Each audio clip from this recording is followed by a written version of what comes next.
अस्सलाम वालेकुम viewers, my self Mohammad Rihan Safdar और आप देख रहे हैं हमारा YouTube channel WH mathematics official. तो दोस्तों आज हम लोग क्या करेंगे, हम लोग GCD के बारे में पढ़ेंगे। आप लोग छोटी क्लासेस में GCD तो पढ़ते आ रहे हैं, आप लोग कहेंगे कि क्या अब हम लोग दोबारा वो छोटी क्लासेस वाली पढ़ेंगे। नहीं, हम लोग छोटी क्लासेस वाला तो नहीं पढ़ेंगे, कंसेप्ट वही होंगे। अब GCD आता कैसे है, उसको डिफरेंट रिजल्ट्स कैसे हैं। हम लोग तो उधर छोटी क्लासेस में सिर्फ डायरेक्ट रिजल्ट पढ़ते थे ना, मतलब हम लोगों ने डायरेक्ट किसी नंबर का GCD निकालना सीखा था। तो आज अब हम लोग इस लेक्चर सीरीज़ के अंदर जो हम लोग आने वाले कुछ लेक्चर्स हैं, इसके अंदर GCD को डिटेल में समझेंगे। क्या होता है GCD, इसके होने या ना होने से क्या असरात होते हैं, ठीक है, इसके एडवांटेजेस क्या होंगे।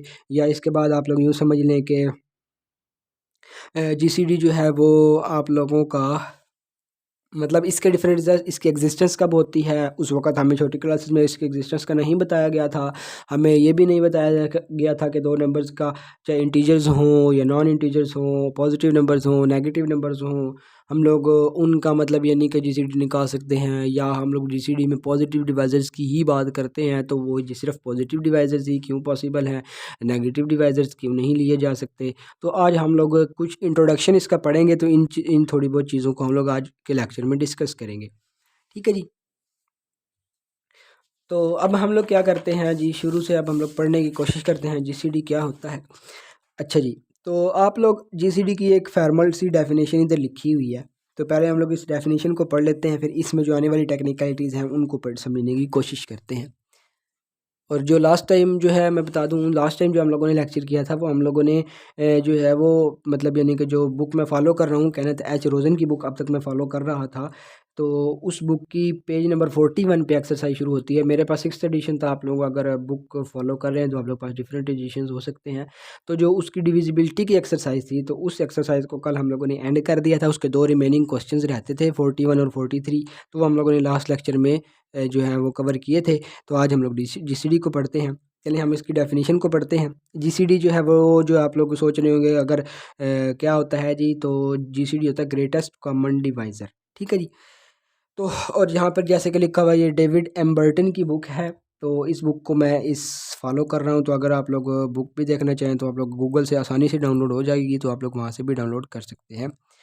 तो हम लोग इसके डेफिनेशन को देखते हैं जी। If A and B are integers, अब ए और बी इंटीजर्स हैं, ठीक है। अब ए और बी इंटीजर्स हैं, वो पॉजिटिव हैं, वो नेगेटिव हैं, इस पे कोई शर्त फ़िलहाल नहीं है इस अब तक की लाइन में, ठीक है जी। With at least one of them different from zero. अब इस लाइन का क्या मतलब है, इस लाइन का मतलब है कि ये दोनों इंटीजर्स में से कम एक जो है आप लोगों के पास नॉन ज़ीरो हो, ठीक है। यानी इस सिंपली मतलब, या इस लाइन को लिख के एक और तरीके से भी लिखा जाता है कि A² plus B² is non zero, इस तरह भी लिखा जाता है, ठीक है जी। अब इसका भी मतलब यही है, अगर आप लोग इधर A को ज़ीरो पुट करते हैं तब भी B नॉन ज़ीरो आएगा, अगर B को ज़ीरो पुट करते हैं तब A नॉन ज़ीरो आएगा। यानी कि दोनों एट अ टाइम अगर ज़ीरो होंगे तब ये ज़ीरो इक्वेशन ज़ीरो होगी, अदरवाइज़ ये ज़ीरो नहीं होगी। तो इस वजह से कहा हुआ है कि एटलीस्ट वन, दोनों में से कोई एक ज़ीरो से डिफरेंट हो। ज़ीरो से डिफरेंट होने का मतलब ये है कि दोनों में से कोई एक जो है आप लोगों के पास नॉन ज़ीरो होना चाहिए। अब इस लाइन को लिखने के बजाय आप ये इक्वेशन भी लिख दें तो, या इनइक्वालिटी भी लिख दें, तो ऐसे इसमें भी कोई इशू नहीं है, ठीक है जी। कुछ बुक्स में जो है वो, या ये किसी जगह पे आप लोगों के पास ये भी लिखने को मिलेगा, यूँ लिखेगा कि if A and b belongs to integers and this, और उसके बाद फिर वो आगे शुरू कर देते हैं। अच्छा, the greatest common divisor of a and b. अब डिनोट पहले बता देते हैं कि डिनोट किस तरह करता है। GCD ऑफ ए और बी इस तरह भी डिनोट किया गया है, ठीक है। कुछ की जगह पे ए और बी ब्रैकेट में। अब इसको आप लोगों ने कार्टेशियन कोऑर्डिनेट वाला जो है वो नहीं समझ लेना कि ये ए और बी, चूँकि ए एक्स की वैल्यू और बी वाई की वैल्यू, ये नहीं। अब जब आप नंबर थ्योरी में काम कर रहे होंगे तो आप लोगों ने अगर जहाँ पर ये नोटेशन देख लेनी है, मतलब आप लोग GCD की बात कर रहे हैं, ठीक है। या आप लोग सिंपली यूँ भी कहते हैं कि GCD of a and b, simply यहाँ पे भी लिखा जाता है ऑफ पॉज। अब क्या है GCD, अब यानी कि जो GCD होगा ग्रेटेस्ट कॉमन डिवाइज़र। अभी इस लाइन को फिलहाल जेन से निकाल दें, डिनोटेड बाय वाली तो वैसे था कि the greatest common divisor of a and b is positive divisor D। अब यहाँ पर पॉजिटिव डिवाइज़र ही क्यों है, डिवाइज़र तो चलें आप लोग कह लें कि वो डिवाइज़र इस वजह से है क्योंकि GCD जो है वो डिवाइज़र की GCD के नाम पर जाए तो वो ग्रेटेस्ट कॉमन डिवाइज़र, यानी उसने डिवाइज़र तो होना ही होना है। तो डिवाइज़र तो हो गया। अब चूँकि हम नंबर थ्योरी में है तो हमें सिर्फ इंटीजर से मकसद है, तो हम इंटीजर्स पे चले गए। अब हम जो है पॉजिटिव की ही बात क्यों कर रहे हैं, नेगेटिव इंटीजर्स क्यों कंसिडर नहीं कर सकते। इसके लिए मैंने एक एग्जांपल बनाई है, उस एग्जांपल से आप लोगों को पॉजिटिव डिवाइज़र की भी समझ आ जाएगी। पहले हम लोग एक फॉर्मल एग्जांपल करेंगे इसकी जीसीडी को समझने की, फिर इसकी काउंटर एग्जांपल करेंगे कि अगर पॉजिटिव डिवाइज़र की बजाय हम नेगेटिव डिवाइज़र ले लें तो उसमें क्या असर आता है। अच्छा जी, अब आप लोगों के पास such that D divides A D divides B, यानी डी ए और बी दोनों को, क्योंकि कॉमन की बात की गई है तो ए और बी दोनों को डिवाइड करेगा। पहली बात आ गई डिवाइज़र की, फिर दूसरी बात आ गई कॉमन की कि उसने कॉमन डिवाइज़र होना ही होना है। अच्छा, अब आप लोग के पास क्या आएगा, इफ़ एनी सी एग्जिस्ट, यानी कोई और इस डी के अलावा कोई और भी इंटीजर है जो ए और बी दोनों को डिवाइड करता है, तो उस केस में सी और डी का क्या रिलेशन होगा, सी डी से छोटा होगा। अच्छा, अब यहाँ पर कुछ जगहों पर या कुछ लेक्चर्स में सी डिवाइड्स डी भी लिखा हुआ होता है। सी डिवाइड्स डी वाला जो है वो एक थ्योरम है अलहदा से, जिसको लोग डेफिनेशन बना के बता देते हैं। हकीकत में डेफिनेशन ये है, वो एक थ्योरम है, उसको भी आने वाले लेक्चर्स में हम लोग उस थ्योरम को भी प्रूव करेंगे। एज अ डेफिनेशन आप लोग किसी जगह पर ले सकते हैं उसको, बट एक्चुअल डेफिनेशन जो बुक के मुताबिक है वो ये वाली है। ठीक है जी, तो हो सकता है कहना था चलोजन से मैंने जो है नज़र नहीं देखी है, नहीं गया, तो उस हो सकता है उधर सी डिवाइड डी लिखा हुआ, लेकिन इस बुक के मुताबिक वो एक अलग थ्योरम है इफ़ एंड ओनली इफ़ के साथ, तो वो हम लोग प्रूव करेंगे आने वाले लेक्चर्स में।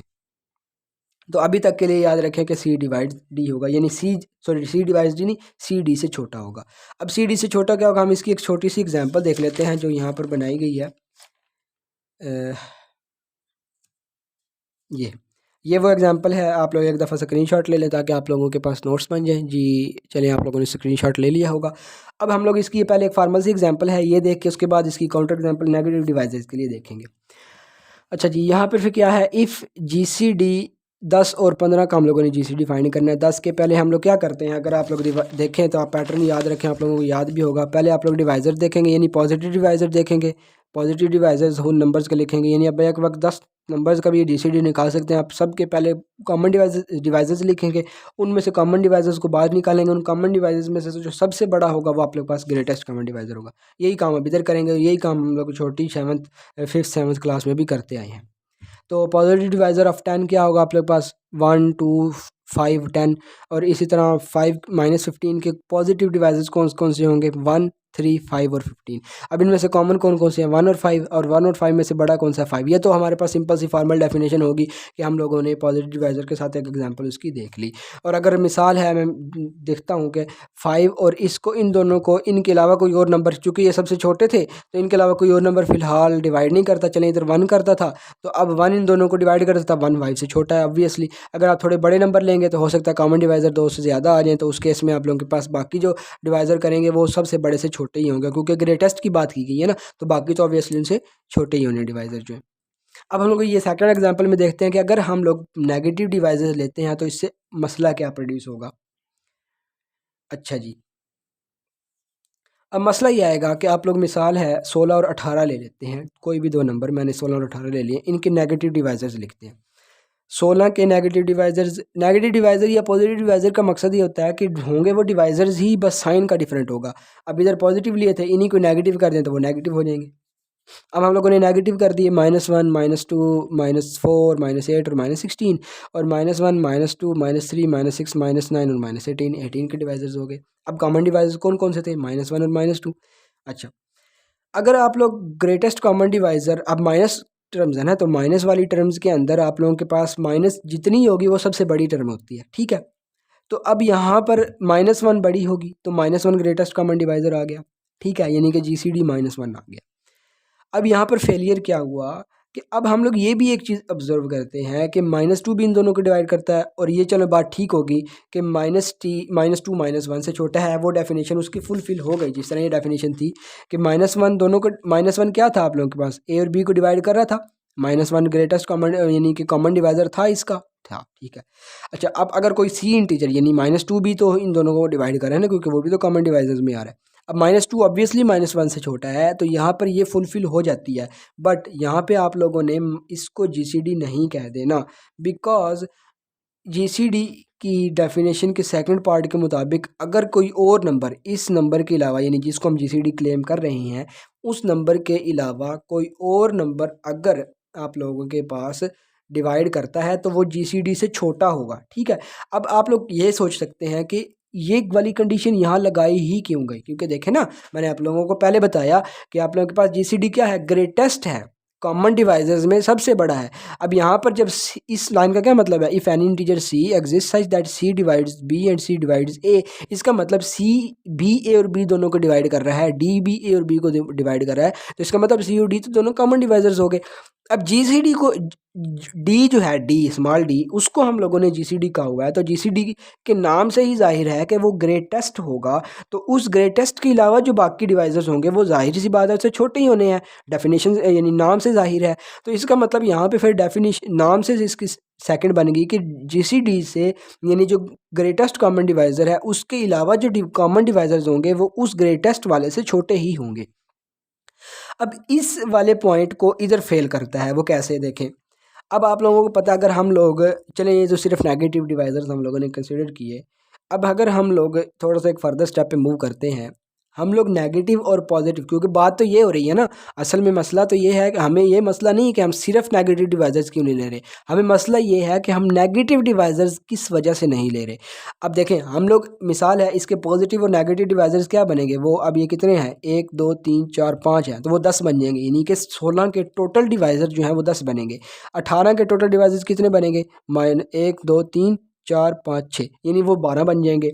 तो अगर देखा जाए तो -1 को हम क्लेम करते हैं, -1 को हम क्लेम कर रहे हैं, यानी बज़ाहिर वो एक दफ़ा शो तो कर रहा है, लेकिन अगर हम पॉजिटिव और नेगेटिव डिवाइसेस इकट्ठे ले लेते हैं तो उस केस में -1 के अलावा जो इस जितने भी पॉजिटिव नंबर्स बनेंगे वो सारे के सारे -1 से बड़े हैं और वो कॉमन डिवाइजर्स भी हैं। यानी अगर आप प्लस और माइनस दोनों कंसीडर करते हैं, तो मैं इधर साइड पे लिखता हूँ इनके कॉमन डिवाइजर्स सिर्फ लिख रहा हूँ।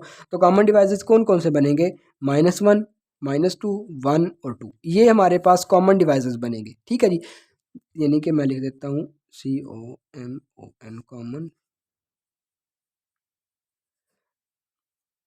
ये कॉमन डिवाइजर्स बनेंगे। अब कॉमन डिवाइजर में -1 को हम लोगों ने बज़ाहिर क्या कहा था, यहाँ पे कॉमन डिवाइजर को ग्रेटेस्ट कॉमन डिवाइजर, यानी कि GCD हम लोगों ने कहा हुआ है -1। लेकिन GCD की सेकंड डेफिनेशन के मुताबिक अगर कोई और GCD के अलावा कोई और नंबर उन दोनों नंबर्स को कॉमनली डिवाइड करता है तो वो GCD से छोटा होगा। लेकिन अब यहाँ पे 1 और 2 जो हैं वो भी तो डिवाइड कर रहे हैं, लेकिन 1 और 2 -1 से तो बड़े हैं। तो इसका मतलब इस सेकंड प्रॉपर्टी का फेलियर आ जाता है जब हम लोग नेगेटिव इंटीजर्स को कंसीडर करते हैं।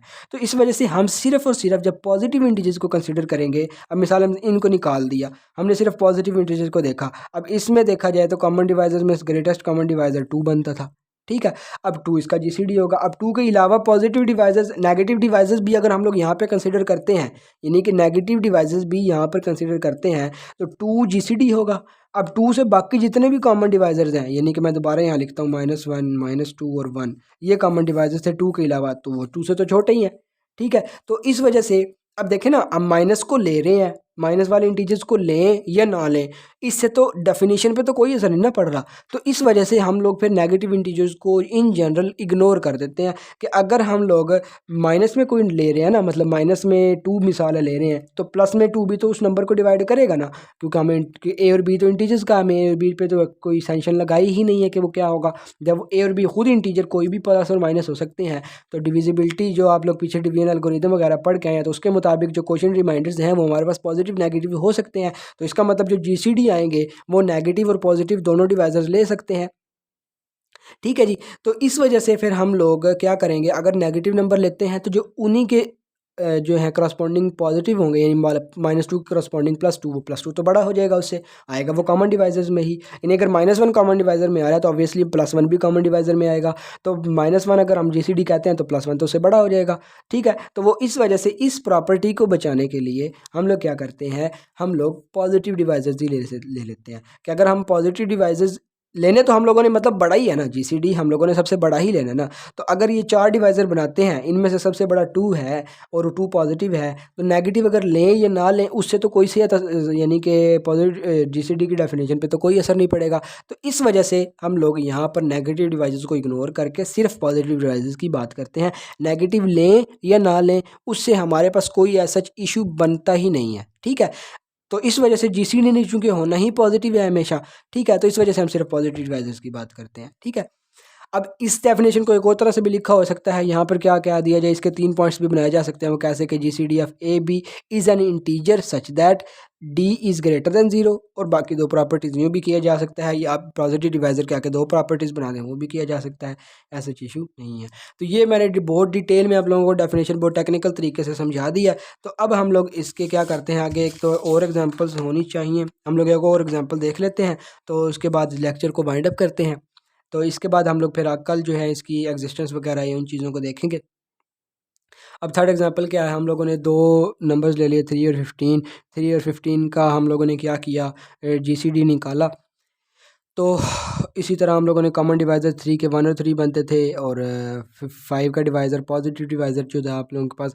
अब याद रखिएगा जब भी GCD की बात हो रही होगी तो इसमें डिवाइज़र चाहे मैं पॉजिटिव लिखूं या ना लिखूं, आप लोगों को ये बात क्लियर होनी चाहिए कि डिवाइज़र्स इसमें पॉजिटिव ही लिए जाएंगे। अब वो क्यों लिए जाएंगे, मैंने आपको उसकी रीज़न बहुत डिटेल में समझा दिया।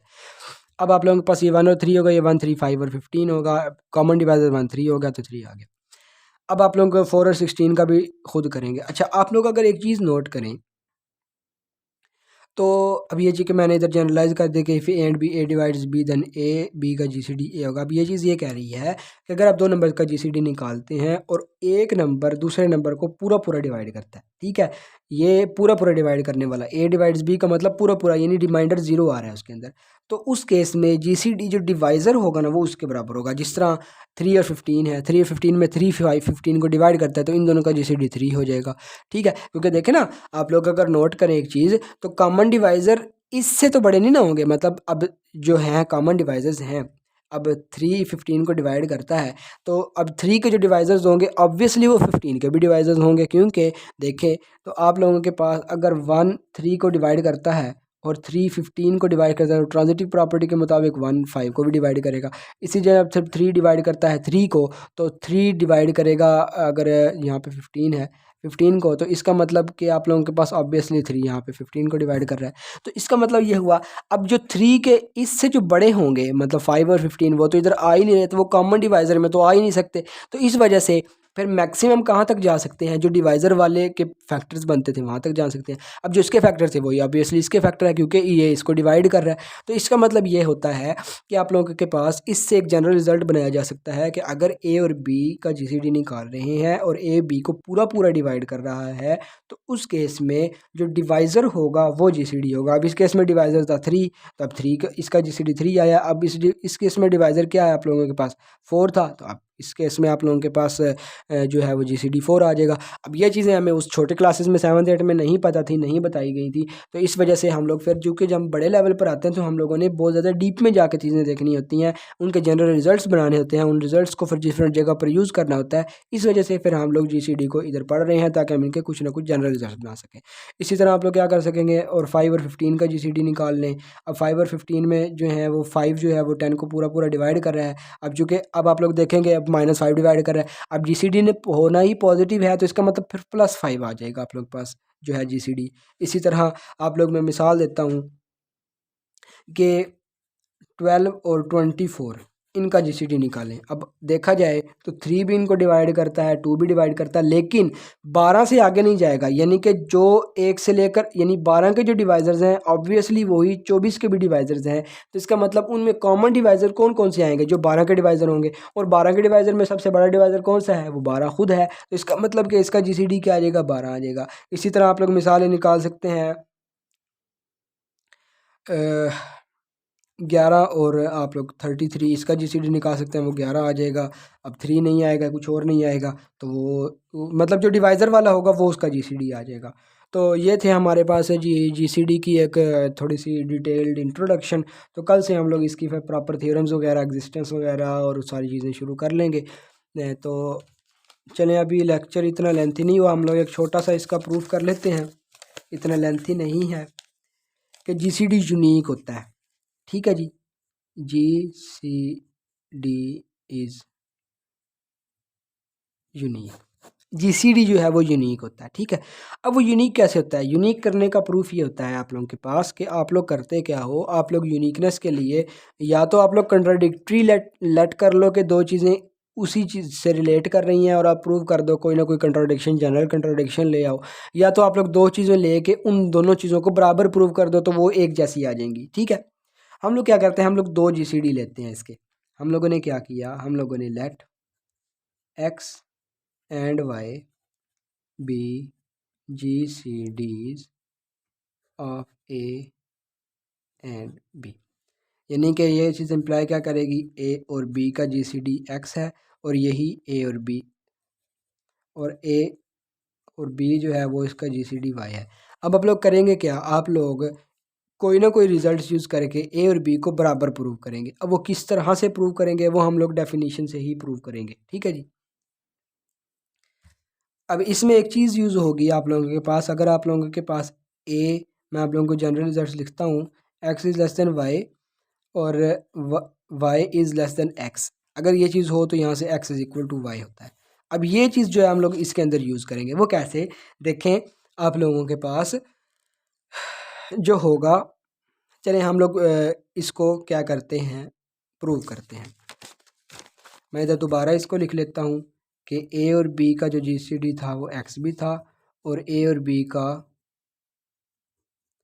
GCD वो वाई भी था। अब GCD क्या होता है, GCD कॉमन डिवाइज़र होता है।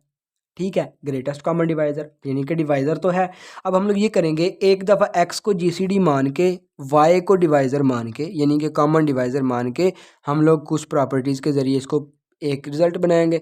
फिर दूसरे केस में हम लोग क्या करेंगे, वाई को GCD कंसिडर करके, चूँकि GCD एक डिवाइज़र ही होता है तो हम लोग यूँ कर सकते हैं, फिर वाई को GCD लेट करके हम लोग एक्स के साथ कॉमन डिवाइज़र बना के उसको हल करेंगे। हम लोग यहाँ करते हैं first, let x is equal to A और b का GCD एंड y चूँकि GCD है और वो ग्रेटेस्ट कॉमन डिवाइज़र यानी कॉमन डिवाइज़र है, यानी एक दफ़ा हम लोग x को ग्रेटेस्ट कॉमन डिवाइज़र मानेंगे और y को कॉमन डिवाइज़र मानेंगे। तो यहाँ पर y अगर कॉमन डिवाइज़र है इस चीज़ से तो आप लोग के पास क्या होगा, एंड y डिवाइड्स a और y डिवाइड्स b। तो GCD की सेकंड पॉइंट के मुताबिक, GCD के सेकंड पॉइंट के मुताबिक, ये जो सेकंड पॉइंट है ये क्या बताएगा, यानी कि अगर x जो है वो GCD है और y कॉमन डिवाइज़र है तो इसका मतलब x जो y है वो less than equal to x होगा। ये हो गया 1। ठीक है जी। अब सेकेंडली लेट y क्या होगा, a और b का GCD होगा एंड x डिवाइड्स a और x डिवाइड्स b, यानी अब हम लोगों ने क्या लेट कर लिया है कि y GCD लेट कर लिया है और हम लोगों ने क्या किया कि x जो है वो कॉमन डिवाइज़र लेट कर लिया। इसका मतलब ये है कि आप लोगों ने x a को भी डिवाइड करेगा, x b को भी डिवाइड करेगा, और इसकी डेफिनेशन के मुताबिक अगर कोई GCD के अलावा इंटीजर दो कॉमन डिवाइज़र बनता है तो वो GCD से छोटा होगा। तो इसका मतलब ये चीज़ हमें बता रही है कि x is less than equal to y, इसको 2 कह दें। 1 और 2 को अगर हम लोग कंबाइन करते हैं तो आप लोगों के पास क्या आएगा, x इज़ लेस दैन और इक्वल टू y, और यहाँ पर आप लोग x ही greater than equal to y यूँ कर लें। आप लोग ये चीज़ बता रही है कि x y से बड़ा है और ये चीज़ बता रही है x y से छोटा है। बट जो आप लोगों का इंटीजर्स का लॉ ऑफ ट्राइकोनोमेट्री है या ट्रिचनोमेट्री है, जिस तरह भी पढ़ लें, मुझे प्रोनाउंसिएशन नहीं पता, जो है वो नहीं है बारी, वो ये था कि आप लोगों के पास या तो x ग्रेटर देन y हो सकता है, या तो x लेस देन y हो सकता है, या x is equal to y हो सकता है। इन तीनों में से एक हो सकती है। एक मतलब जो आप लोग रियल नंबर्स का आप लोग जो है वो आई थिंक 9th की बुक है, उसमें जाके आप लोग देख सकते हैं, जो रियल नंबर्स वाला पहला चैप्टर बनेगा तो वहाँ पर ये लॉ ऑफ मैं लिख भी देता हूँ इसकी स्पेलिंग, लॉ ऑफ, मैं इसको यूँ पढ़ता हूँ, लॉ ऑफ ट्राइकोनोमेट्री, कुछ इस तरह की स्पेलिंग अभी मेरे प्रॉपर ज़हन में नहीं है। तो ये आप लोग के पास क्या है, अब इस ये चीज़ हमें क्या बता रही है कि एक ही वक्त में एक्स वाई से छोटा भी है और एक ही वक्त में एक्स वाई से बड़ा भी है। लेकिन अगर आप लोग एक चीज़ नोट करें तो इक्वलिटी का साइन भी है।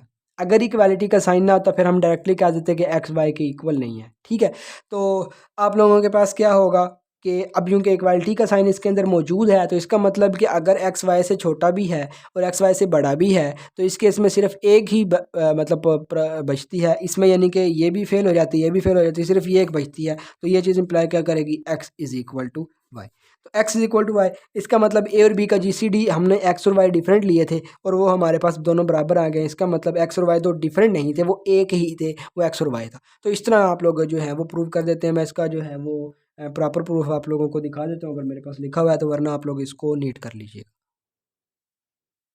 अच्छा, वो मैंने डिवीजन वाले जो है, मतलब जो थ्योरम हम लोगों ने करना था ना, मतलब यहाँ पर सी डिवाइड्स डी वाली जो मैंने बात कर रहा था, तो वो मैंने उस सेंस में प्रूव किया हुआ है। तो वो जब हम लोग वो थ्योरम करेंगे ना, जो मैंने डेफिनेशन कही थी कि कुछ लोग वो डिवीजन मतलब सी डिवाइड डी वाली भी बना कर डेफिनेशन बताते हैं, तो उस डेफिनेशन को जब हम लोग थ्योरम पे करेंगे तब हम लोग उसकी यूनिकनेस कर लेंगे। अभी तक आप लोग यही याद रखें कि आप लोगों ने, मैं दोबारा इसको रिकॉल कर देता हूँ, आप लोगों ने क्या किया, जीसीडी को यूनिक प्रूव करना था।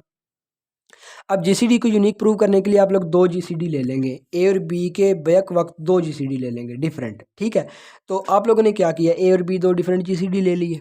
अच्छा, अब आप लोगों ने क्या किया, या तो आप लोग यूं कर लें कि एक्स और वाई दो डिफरेंट कह लें, शुरू में ही कह लें कि x is not equal to y, और यूं पैटर्न से प्रूव करके x is equal to y कर लें। और फिर आप लोग नीचे लिख दीजिएगा, so there is a contradiction, so this implies our supposition is wrong. तो हमारी सपोजिशन क्या थी कि दो डिफरेंट जीसीडी हैं, तो वो सपोजिशन रॉन्ग होगी, जिसका मतलब जो डिफरेंट जीसीडी नहीं हो सकते। तो वहाँ से एक चीज़ इस तरह प्रूव की जा सकती है। या आप लोग कुछ भी ना करें, आप लोग सिंपली ये कह लें कि ए और बी का जीसीडी एक्स है और ए और बी का जीसीडी वाई भी है। तो उसके बाद फिर आप लोग कर लें कि पहले आप लोग दोनों में पैटर्न एक ही करना है, वो मतलब वो इशू नहीं है।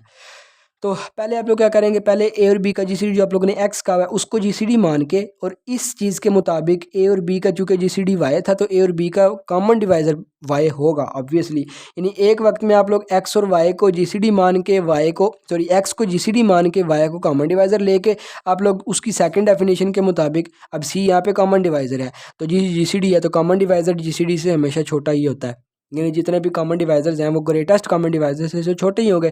तो इसका मतलब यहाँ पर वो सेंस यूज़ करके आप एक्स और वाई को जीसीडी कह लें, और एक्स को जीसीडी कह लें, और वाई को आप लोग कॉमन डिवाइजर कह लें। तो इस सेकंड प्रॉपर्टी को यहाँ पे आप लिख लीजिएगा, देन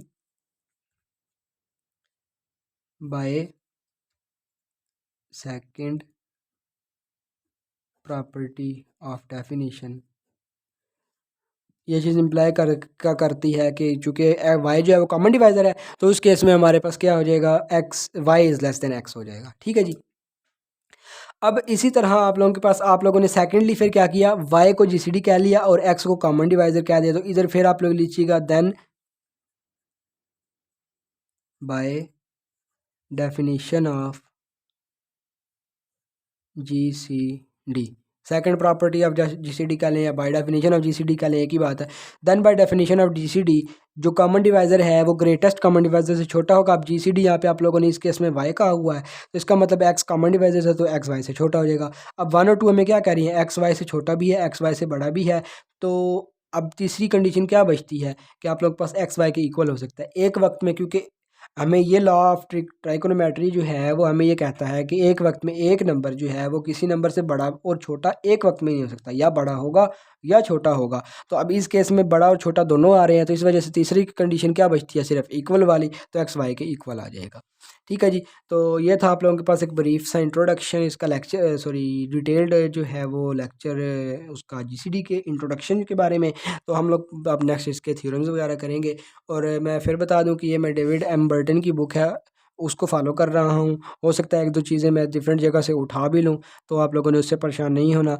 तो कोशिश मैं ये करूँगा प्रॉपरली इसको करूँ, तो इधर उधर से जो चीज़ें मुझे मिलती जी गई मैं आप वो भी ऐड कर दिया करूँगा, और बता भी दूंगा कि मैंने वहाँ से ये चीज़ ली है, वहाँ से वो चीज़ ली है, ताकि आप लोग वहाँ से जाके वो चीज़ देख लें। तो आज के लिए इतना ही। अस्सलाम वालेकुम।